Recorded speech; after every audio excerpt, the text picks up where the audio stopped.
ಕನ್ನಡದಲ್ಲಿ ಒಳ್ಳೆ ಸಿನಿಮಾಗಳೇ ಬರಲ್ಲಪ್ಪ ಅಂತ ಸೋಷಿಯಲ್ ಮೀಡಿಯಾದಲ್ಲಿ ಕಾಮೆಂಟ್ ಮಾಡೋದು, ರೀಲ್ಸ್ಗಳಿಗೆ ಬರೆಯೋದು ತುಂಬ ಸುಲಭ.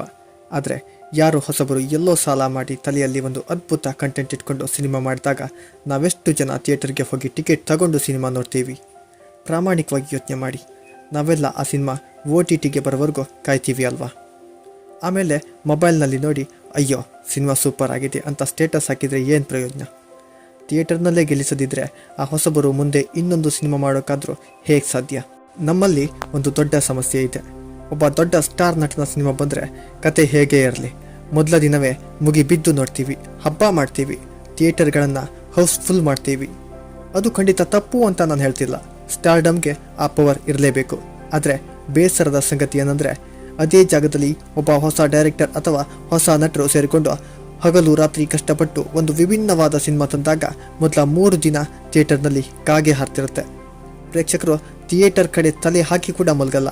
ಆಮೇಲೆ ಶೋಗಳು ಕ್ಯಾನ್ಸಲ್ ಆದಾಗ ಆ ಹೊಸಬರ ಕನಸು ಹೇಗೆ ನುಚ್ಚುನೂರಾಗ್ಬೋದು? ಪರಭಾಷೆಗಳಲ್ಲಿ ನೋಡಿ, ಕತೆ ಚೆನ್ನಾಗಿದೆ ಅಂತ ಮೌತ್ ಟಾಕ್ ಶುರುವಾದರೆ ಸಾಕು, ಜನ ಥಿಯೇಟರ್ಗೆ ನುಗ್ಗುತ್ತಾರೆ.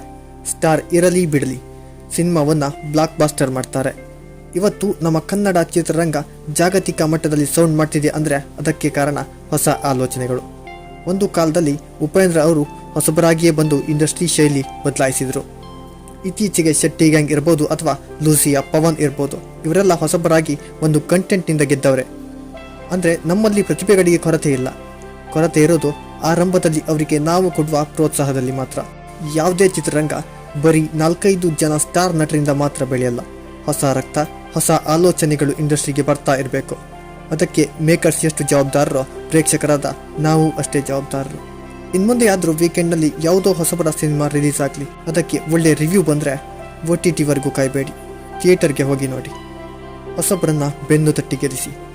ನಿಮ್ಮ ಪ್ರಕಾರ ಇತ್ತೀಚೆಗೆ ನೀವು ಥಿಯೇಟರ್ನಲ್ಲಿ ನೋಡಿ ಇಷ್ಟಪಟ್ಟ ಹೊಸಬರ ಕಂಟೆಂಟ್ ಸಿನಿಮಾ ಯಾವುದು?